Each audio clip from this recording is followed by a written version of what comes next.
안녕하십니까. 뚱냥 실경입니다. 최근 직장인 익명 커뮤니티에서 에너지 공기업 출신이라는 한 인물의 글이 화제가 된 적이 있습니다. 이 질문을 하면 석유회사 임원의 표정이 굳어집니다. 그 질문이 무엇인지 아십니까? 바로 국제유가가 떨어질 때 왜 국내 주유비는 자석처럼 바닥에 딱 달라붙어 있습니까? 라는 질문입니다. 이 당연한 질문에 그들이 절대 시원하게 답하지 못하는 이유. 오늘 그 배후에 있는 거대한 시스템의 배신을 폭로할 것입니다. 오늘 영상 끝까지 보시면 중동 전쟁이라는 거대한 연극무대 뒤편에서 우리의 마지막 안전핀을 몰래 팔아치운 자들의 정체와 그 은밀한 거래의 비용이 어떻게 우리의 주유비와 전기세 고지서로 첨부되는지 그 전체 시스템을 낱낱이 해부하고 이 배신에 맞서 우리 자산을 지켜낼 두 가지 실탄을 직접 쥐어드릴 것입니다. 아주 부유하진 않지만 평화로운 산골 마을이 있었습니다. 이 마을의 유일한 자랑거리는 혹독한 가뭄과 산불에 대비해 마을 사람들이 십시일반 쌈짓돈을 모아 마련한 거대한 비상저수조였습니다. 저수조에 물이 가득 차 있는 것만으로도 마을 사람들은 발 뻗고 잠을 잘 수 있었죠. 그러던 어느 날 이웃 마을 원님이 찾아와 솔깃한 제안을 합니다. 자기들 마을에 큰 잔치가 열리는데 저수조의 물을 절반만 팔라는 겁니다. 촌장은 설마 당장 불이 나겠냐며 그들을 안심시켰습니다. 결국 저수조의 밸브가 열렸고 공교롭게도 바로 그 다음 주부터 지독한 가뭄이 시작됐습니다. 이 이야기가 그저 오래된 우화로 들리십니까? 불행히도 이것은 바로 지금 대한민국이라는 마을에서 벌어지고 있는 현실입니다. 저들이 호르무즈 해협 봉쇄라는 거대한 불꽃놀이로 우리의 시선을 하늘에 묶어두는 사이 우리의 유일한 비상저수조, 즉 국가 비상용 기름이 몰래 팔려나갔습니다. 산업통상자원부 감사 결과 경악할 만한 사실이 드러났습니다. 국가에너지안보의 최후 보루 역할을 해야 할 국제공동비축유 무려 90만 배럴이 해외로 유출된 것입니다. 이것은 단순한 행정실수가 아닙니다.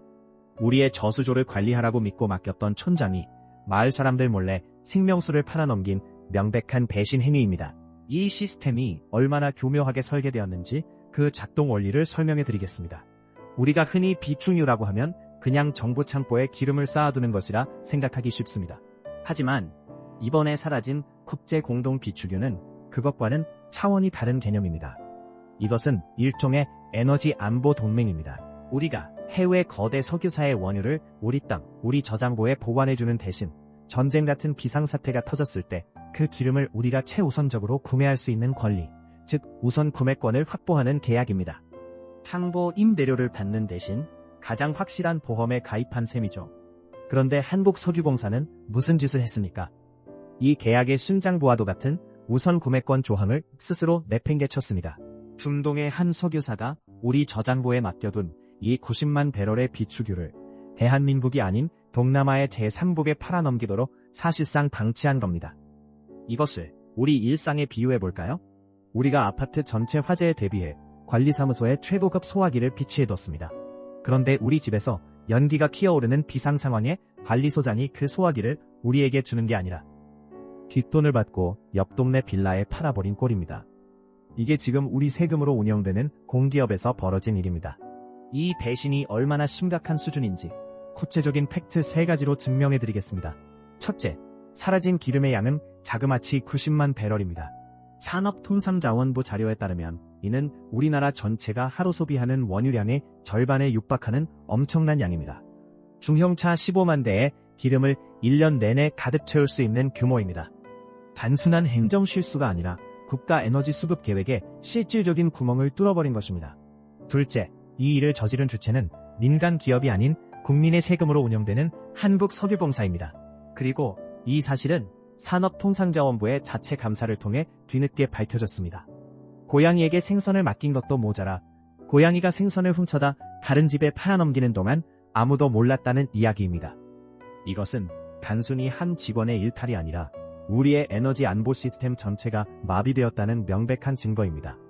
셋째, 이들이 팔아넘긴 것은 단순한 원유가 아니라 국제공동비축유라는 이름의 보험증서 그 자체입니다. 이제 우리는 이 텅 빈 보험을 메우기 위해 어떻게 해야 할까요? 당연히 지금처럼 국제유가가 폭등하는 시기에 훨씬 더 비싼 돈을 주고 시장에서 기름을 사와야 합니다. 결국 석유공사가 단기 실적을 위해 벌어들인 몇 푼의 이익은 미래에 우리 모두가 감당해야 할 수십 수백 배의 주유비와 전기료 폭등이라는 청부서로 되돌아올 수밖에 없는 구조입니다. 이런 어처구니없는 일이 과연 우리나라에서만 벌어지는 일일까요? 절대 아닙니다. 최근 미국의 전략 비축유 방출 결정을 보십시오. 월스트리트 저널 보도에 따르면 그들은 간 한 방울의 기름을 시장에 풀 때도 의회의 동의를 거치고 국제에너지기구와 공조하며 그 파급 효과를 밀리미터 단위로 계산합니다. 국가 비축유는 그 나라의 경제와 안보를 지키는 마지막 전략 자산이기 때문입니다. 그런데 우리는 그 전략 자산을 동네 중고장터에 물건 내놓듯이 팔아치운 겁니다. 하지만 진짜 소름 돋는 사실은 여기서 끝이 아닙니다. 이 거대한 설계의 가장 무서운 함정은 따로 있습니다. 바로 타이밍입니다. 왜 하필 지금 이 시점일까요?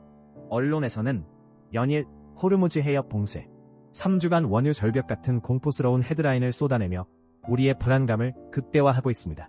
그런데 바로 그 불안의 그림자 뒤에서 정작 위기에 맞서 싸울 우리의 유일한 무기, 우리의 비상저수조를 팔아넘기고 있었습니다.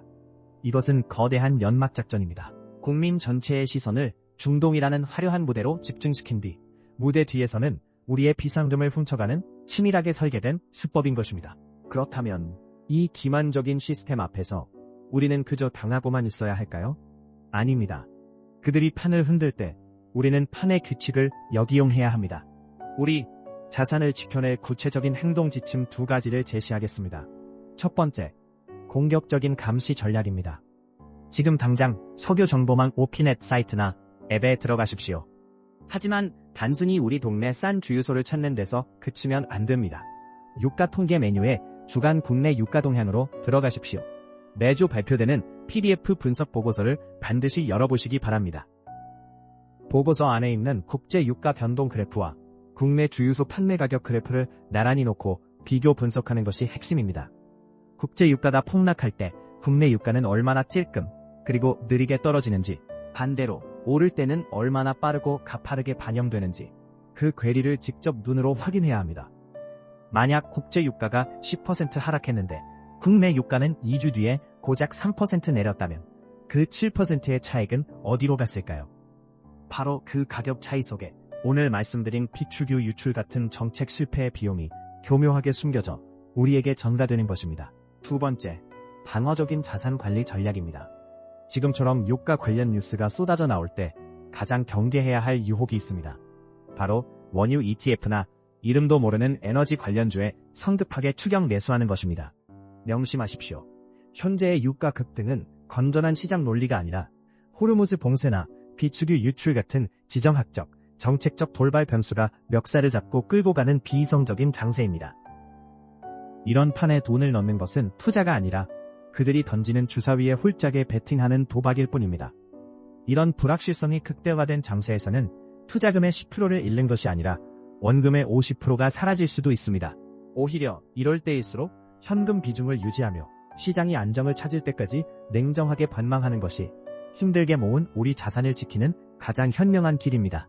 결국 중요한 것은 눈앞에 작은 이익을 좇는 것이 아니라 내 전체 자산 포트폴리오의 실질적인 방어력을 지키는 것입니다. 그들은 마을 저수조에 물을 팔아 푼돈을 번 것을 성과라고 포장하겠지만 우리는 그 대가로 마을 전체가 불탈 위험을 떠안게 됐습니다. 우리의 최우선 과제는 그들이 벌인 위험한 불장난에 휩쓸리지 않고 내 집의 방화벽을 더욱 튼튼하게 쌓아 올리는 것입니다. 자, 이제 우리의 선택이 남았습니다. 우리는 이 모든 진실을 알고도 그저 더 비싼 기름값을 분말 없이 내는 순진한 마을 주민으로 남을 것입니까? 아니면 저수조를 팔아넘긴 촌장에게 책임을 묻고 우리 마을의 안전을 되찾아올 감시자가 될 것입니까? 댓글로 우리의 의지를 보여주시기 바랍니다. 아는 만큼 이기는 세상. 뚱냥실경이었습니다. 구독과 좋아요는 더 날카로운 분석을 만드는 가장 큰 힘이 됩니다.